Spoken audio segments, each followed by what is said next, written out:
Olá, sou o pastor Ailton Alves e quero lhes falar sobre acerto de contas com o passado. Em Gênesis capítulo 32, versículos 26 a 27 se lê: Disse este: Deixa-me ir, pois já rompeu o dia.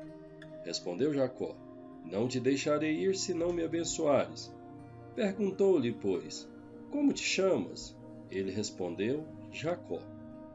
Amigos, nós enquanto pessoas, nos nossos sentimentos, emoções e em especial no nosso caráter, somos resultado das impressões que foram realizadas em nós, desde que nascemos e em tudo que vivemos desde então.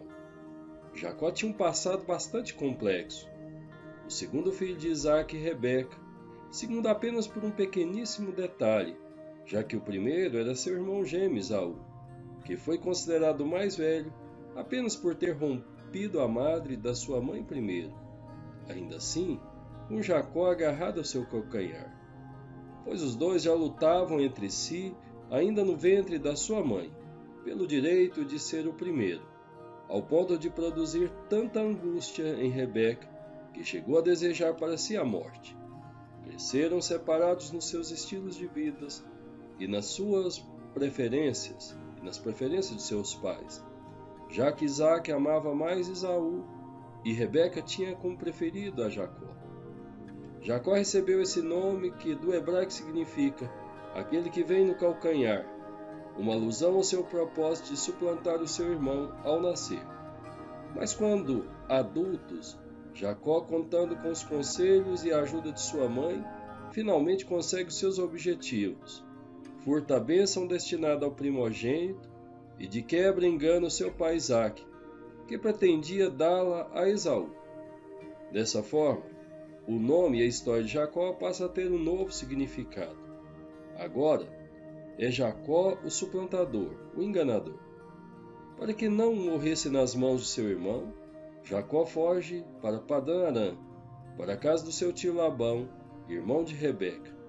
Em Padã Arã, adquire família numerosa e muitos bens, mas as circunstâncias do seu passado não o abandonam ali, onde sofre desconfiança de seus parentes maternos, provavelmente porque sabiam o que tinha feito ao seu irmão e porque prosperava muito mais do que Labão.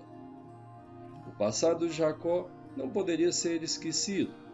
Ele decide, com a orientação de Deus, voltar à terra de Canaã, onde teria que se ver frente a frente com seu irmão Esaú, que não lhe tinha boas intenções.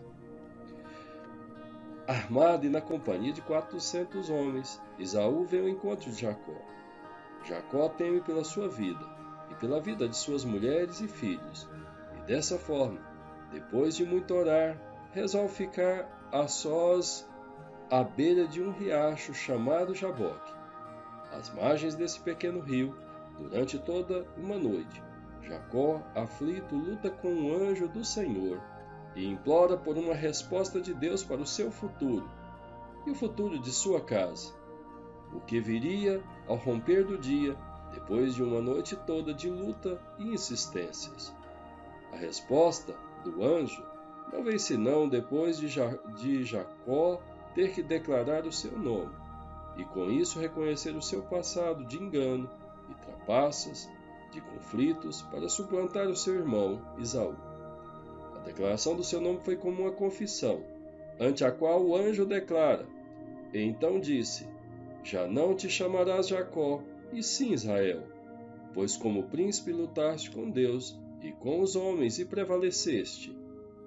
Amigo, observe o fato extraordinário de mudança na história de Jacó para Israel. Aquele Jacó, que durante toda a sua vida sempre estava lutando contra homens e prevalecendo, chegou a uma encruzilhada. Para continuar a prevalecer contra os homens, contra quem sempre lutara, precisou lutar também, encarar o anjo do Senhor e agregar um novo conteúdo ao seu histórico. Agora se tornaria Israel, aquele que luta com homens e com Deus, e prevalece. Dessa maneira, aprendemos que Jacó não poderia simplesmente apagar o seu passado. Ele estava lá. Não havia como mudar isso, mas o seu futuro poderia ser diferente.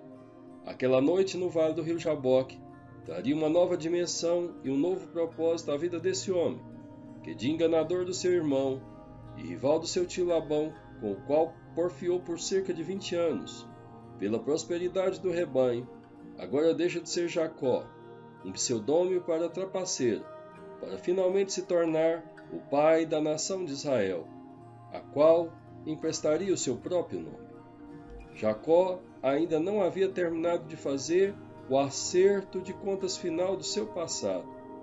Ainda haveria de se encontrar com seu irmão Esaú, mas começara muito bem.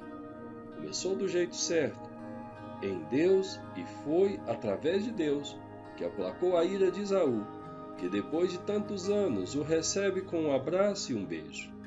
Finalmente, o medo se fora, o tempo de fugir terminara.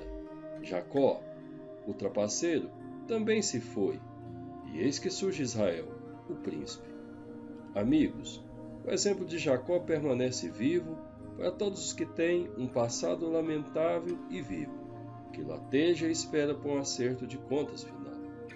Tenham um excelente dia, despertados com a palavra, em nome do Senhor Jesus.